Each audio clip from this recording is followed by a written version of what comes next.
Hey, everybody. Welcome back to the Doggone Positive Way. Thanks for tuning in and listening to this week's podcast. We are continuing our conversation about future proofing our puppies. And before we get into it, can you please like, share, and subscribe to my channel and my podcast? And, you could download a podcast. It really helps me. It helps get the information out to people who really need to have this information about their dogs and puppies and how to prevent problems. So, like I said, we're talking about puppies and how to get them ready for the future.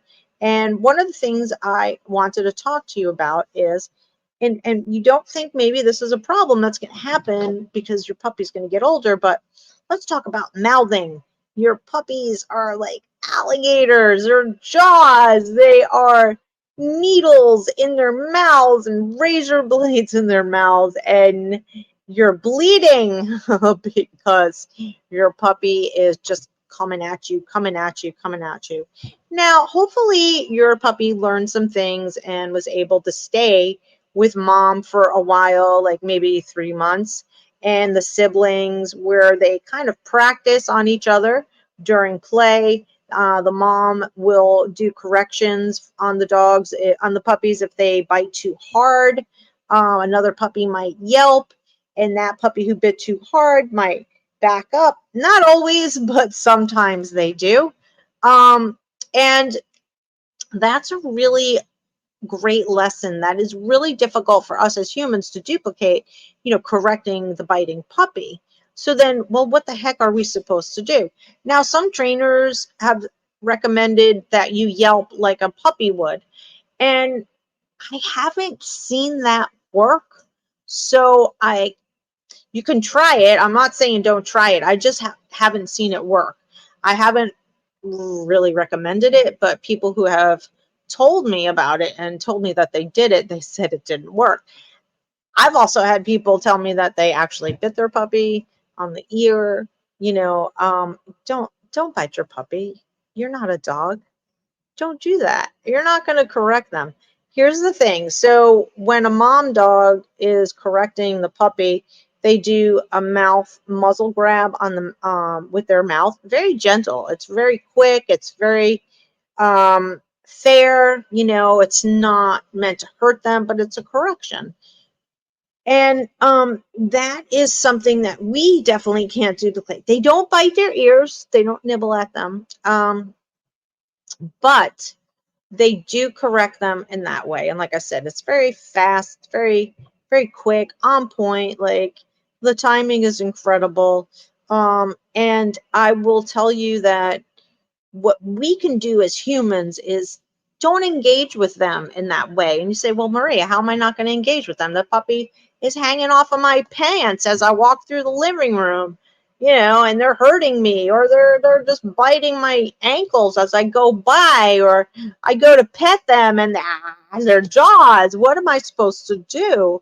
So this is what I want you to do.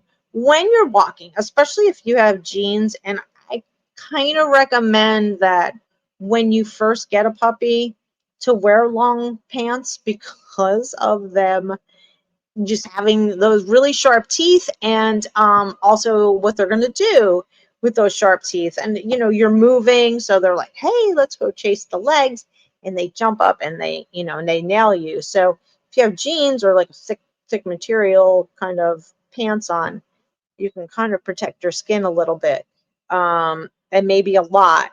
And by doing that, you don't react and you continue to walk and progress. When the puppy's still going to hang on to you, I'm telling you this. I know this from experience from my doggy daycare. When we have puppies in, you're walking through the room and they're like, boom, boom, and they're on you. But I just ignore them and you just keep going and they fall off. And then I don't mean fall down, but I meant, they just kind of go away from the biting action because they're not getting any reinforcement. I'm not yelling at them. I'm not talking to them. I'm not even looking at them. Okay. So by not doing any of those things, they're not getting reinforcement. So they're not really getting anything out of it. So they let go. And as soon as they let go, then they get reinforcement. Then I give them a treat. And typically, depending on the drive of the dog, I will just drop the treat in front of them. Sometimes if you go to hand it to them, they're going to just be like jaws again. So try and avoid that and just drop the treat in front of them. If you have a clicker, you can definitely click and reward and capture them releasing and letting go of your pant leg.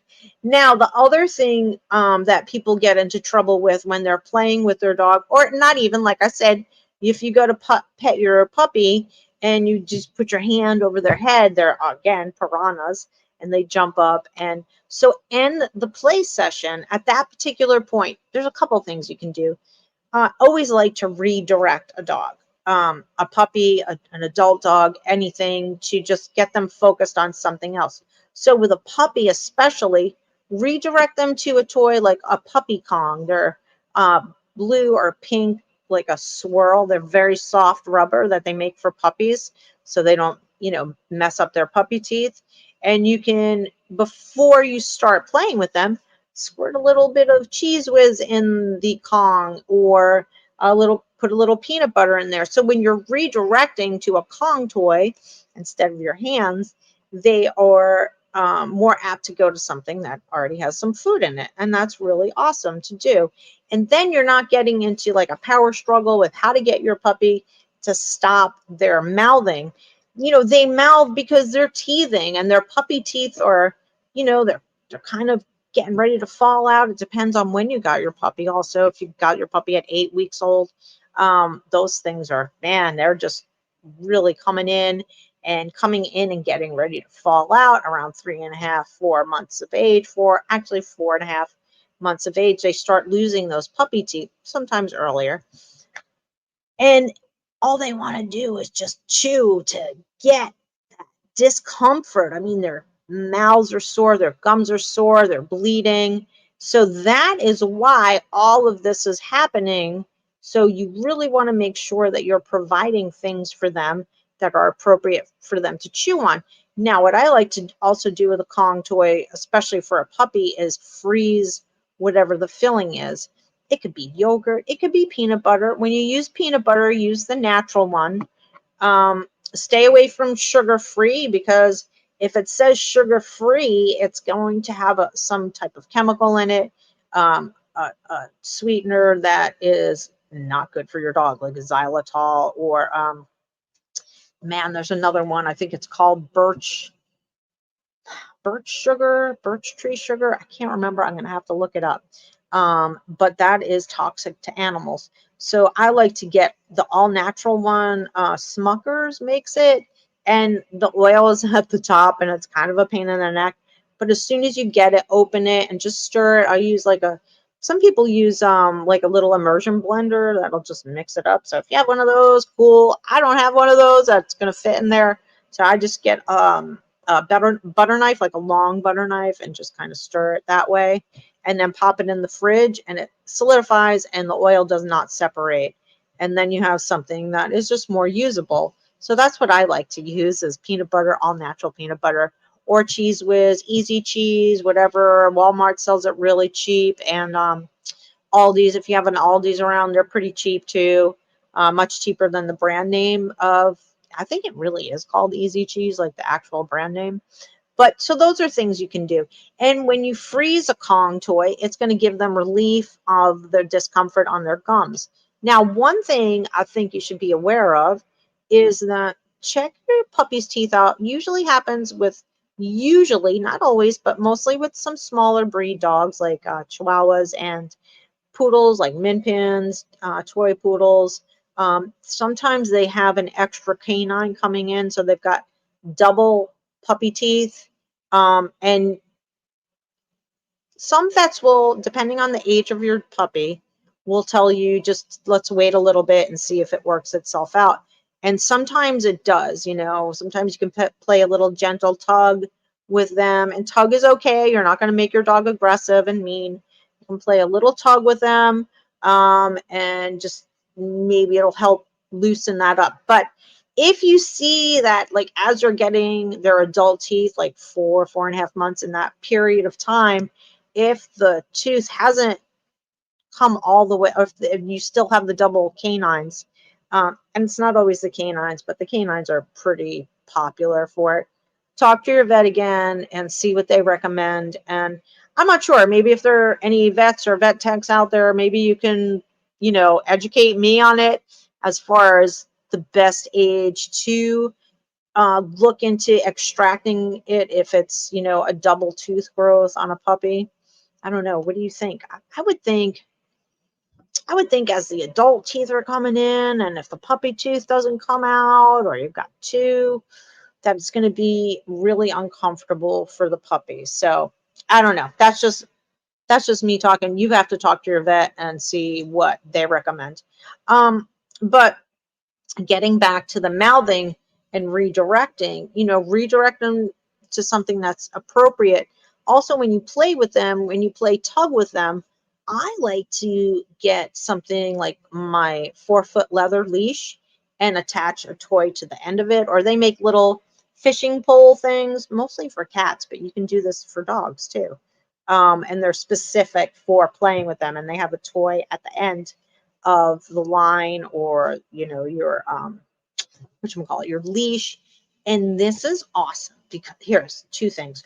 One, the leash or the pole keeps you at a distance from your pet, so you're not engaging inappropriately, even though it's really fun to growl at your dog or to play with them with your hands. I know, as another human being, it's reinforcing to do that, even though it's not the best thing to do. Don't do it.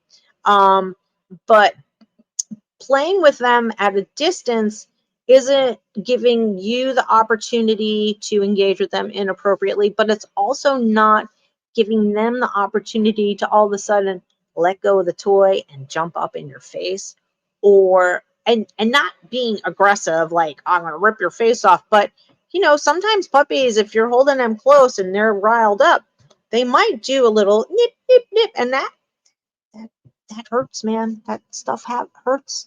Your skin on your face is kind of tender and soft. You don't want them getting into a whole thing of learning to bite you on the face, especially. So create that distance by playing with them with a toy at the end of the leash. I mentioned before, if you play tug of war with your dog, you're not going to create aggression.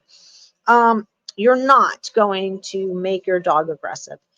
If your dog is already aggressive, or your puppy presents with aggression, that's a whole nother situation that you need to look at. You need to do a full medical workup on your dog. But playing tug of war with your puppy is definitely not going to cause aggression in them. And I think it's a fun exercise to do with them. I think it's reinforcing for us, and it's reinforcing for them. And I also think it's important to teach your dog to turn off and turn on. And what I mean by that is, yeah, get them riled up and play some tug of war with them. But also, now we're going to calm down. Now we're going to stop playing. We're going to calm down for a few seconds. And you're going to reinforce that calmness.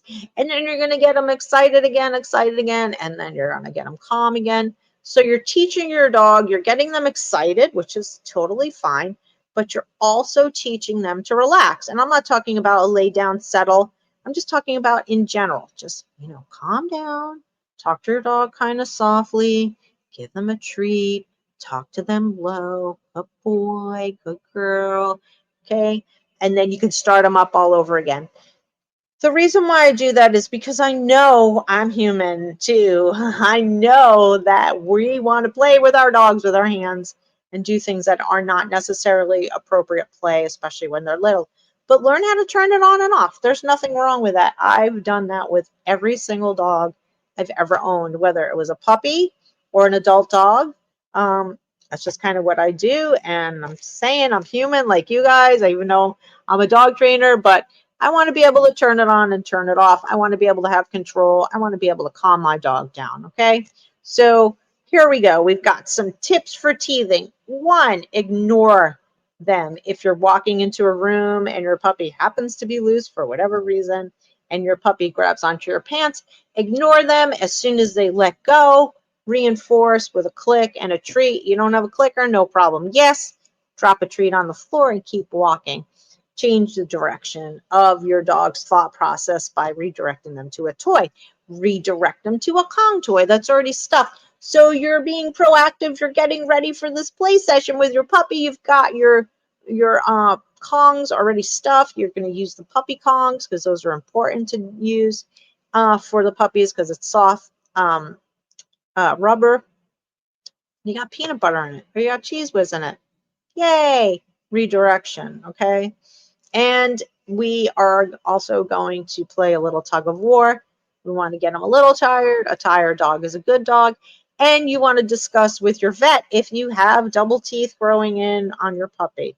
So if you have any questions, please, please, please feel free to message me on any of the platforms. I'm on all the platforms, YouTube, Spotify, and Facebook and Instagram and TikTok at Doggone Positive. And you can also, you see my email address scrolling on the bottom, scradiopatty@gmail.com. Give me a shout, let's talk puppy. You need some information about different training techniques to get your puppy house trained or to stop the mouthing or whatever questions you have, just ask me. I'm here to help you. I want to help you guys so bad. I want to help you so much. I want to help your puppies. I want to help you guys have just an amazing time with your dog. So thanks for listening, and please share, like, subscribe. Have a great day. Don't forget to reinforce your puppies for everything they do good and ignore the bad. Let's get them ready together, and give me a shout, and I'd be so happy to talk with you guys. Okay. Thanks. Have a great day. Bye. Have a doggone positive day.